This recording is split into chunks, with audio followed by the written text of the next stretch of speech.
Karen's voice was a banshee wail, slicing through the quiet of my backyard like a chainsaw through butter. "You can't do that, you lowlife," she screeched, her jowls quivering as she loomed over my fence. Phone clutched like a grenade. It was a Tuesday evening, and all I wanted was to fix a leaky pipe in peace. But peace and Karen, the HOA's self-appointed dictator, were strangers. She'd stormed over, red-faced and righteous, because I'd shut off my own water valve, a crime in her warped little kingdom. The trouble started when I noticed a damp patch in my yard, a soggy betrayal of a busted pipe under my lawn. I'm no plumber, but I know enough to turn off the water main and dig. Karen, however, saw my muddy boots and the open valve cover and decided I was committing some grand felony. "You're tampering with public utilities," she bellowed, her floral muumuu flapping like a warning flag. I tried explaining calmly, at first, that it was my property, my valve, my right. But Karen didn't do logic.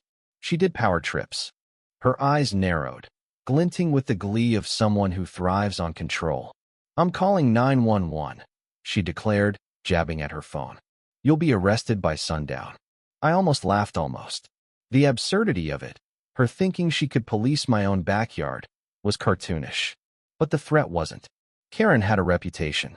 She'd gotten Mr. Lopez's car towed for parking an inch over her invisible line. She'd reported Mrs. Chin's garden for unapproved roses. And now, she was coming for me. I leaned on my shovel, wiping sweat from my brow, and watched her perform. She was a one-woman show, pacing my fence line, spitting venom into her phone. "Officer, there's a man sabotaging the neighborhood's water supply. He's dangerous." Dangerous? I'm a high school math teacher who coaches Little League on weekends. The only thing dangerous was Karen's ego, ballooning by the second. Minutes ticked by, and the neighborhood began to stir. Mrs. Alvarez peeked over her fence, her eyes wide with worry. Mr. Patel, walking his dog, froze mid-step, sensing the drama. Karen, oblivious to the growing audience, kept ranting. "He's probably stealing water for some illegal operation," she told the dispatcher, her voice dripping with conspiracy. I wanted to yell back, to tell her she was unhinged, but I held my tongue. Let her dig her own grave. The police arrived faster than I expected. A single cruiser, lights flashing, pulling up to my curb. Officer Daniels, a guy I recognized from the local coffee shop, stepped out, his face a mix of boredom and duty. Karen pounced, waddling toward him, arms flailing. "That's him," she pointed at me, her voice hitting a pitch that could shatter glass. "He's breaking the law. Arrest him." Daniels raised a hand, signaling for calm, and approached me. "What's going on here, Tom?" he asked, his tone even. I explained. The leak, the valve, the fact that I own this house, and every pipe under it. I pointed to the open valve cover, the muddy hole, the wrench in my hand. Simple. Legal. Done. Karen's face twisted, her cheeks puffing like a blowfish. "He's lying," she shrieked. "He's not allowed to touch that valve. It's HOA property." Daniel sighed, rubbing his temple. "Ma'am, the water valve on his property belongs to him. He's within his rights to shut it off for repairs." Karen froze, her mouth opening and closing like a fish out of water. For a moment, I thought she'd keel over from sheer indignation. But Karen wasn't done. "Oh no." She doubled down, her voice rising to a fever pitch. "This is outrageous. I'm the HOA president. I know the rules." She waved a crumpled copy of the HOA bylaws, which she always carried like a Bible. "It says right here, no unauthorized modifications to utilities." Daniels took the paper, skimmed it, and handed it back. "Doesn't apply," he said flatly. "This is his private property." The neighbors were openly staring now, whispering to each other. Mrs. Alvarez shook her head, muttering something about "that woman." Mr. Patel's dog whined, sensing the tension. Karen, cornered by logic, did what she always did. She escalated. "You're all in on it," she screamed, pointing at Daniels, then me, then the neighbors. "This is a conspiracy. I'm calling my lawyer." That's when it happened. In her frenzy, Karen stepped backward, tripping over a rock in my yard. She stumbled, flailing, and grabbed the fence for balance.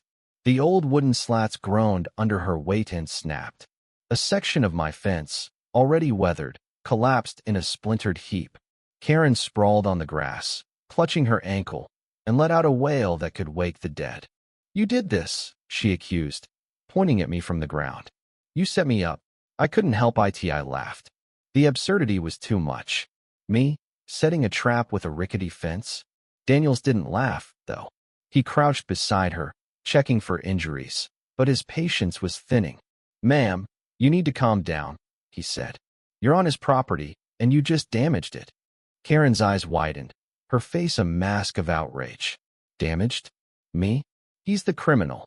But Daniels wasn't having it. He stood, radio crackling, and called for backup. "We've got a situation here," he said into the mic. "Possible trespassing and property damage." Trespassing? Property damage? The words hit Karen like a slap. She scrambled to her feet, limping dramatically, and launched into a tirade about her rights, her status, her impeccable record. But the neighbors weren't buying it anymore. Mrs. Alvarez stepped forward, her voice quiet but firm. "She's been harassing everyone for years," she told Daniels. "She threatened to fine me for my grandson's tricycle." Mr. Patel nodded. "She called animal control on my dog for barking once." The tide was turning, and Karen felt it. Her bravado cracked, replaced by a flicker of panic. "You can't arrest me," she sputtered as Daniels guided her toward the cruiser. "I'm protecting this neighborhood." But the truth was, Karen wasn't protecting anything. She was a bully, drunk on her tiny fiefdom, and now her reign was crumbling. Backup arrived a second officer, younger, with a no-nonsense stare. They conferred with Daniels, who recounted the scene. Karen's false 911 call, her trespassing, the broken fence. "Filing a false report is a misdemeanor," Daniels explained, his voice calm but firm. "And you've admitted to entering his property without permission." Karen's face went pale, her mouth working soundlessly. They didn't cuff her, not yet. But they read her rights, and the neighbors watched, stunned, as Karen was escorted to the cruiser. She was still muttering about lawsuits and conspiracies as the door closed. I stood there, shovel in hand, feeling a strange mix of relief and pity. Karen wasn't evil, just small-minded, small-hearted, desperate for control in a world she couldn't bend to her will. As the cruiser pulled away, Mrs. Alvarez walked over, her eyes soft. "You okay, Tom?" she asked. I nodded, glancing at the broken fence. "Yeah, just need to fix this now." Mr. Patel chuckled, his dog wagging its tail. "Good riddance," he said. "Maybe we can finally have a barbecue without her measuring our grass." That night, I fixed the pipe, patched the lawn, and slept better than I had in months. The neighborhood felt lighter, like a storm had passed. Karen's arrest wasn't the end of the HOA as someone else would take her place, no doubt, but it was a wake-up call. Power, even the petty kind, comes with responsibility. And Karen, for all her bluster, had forgotten that.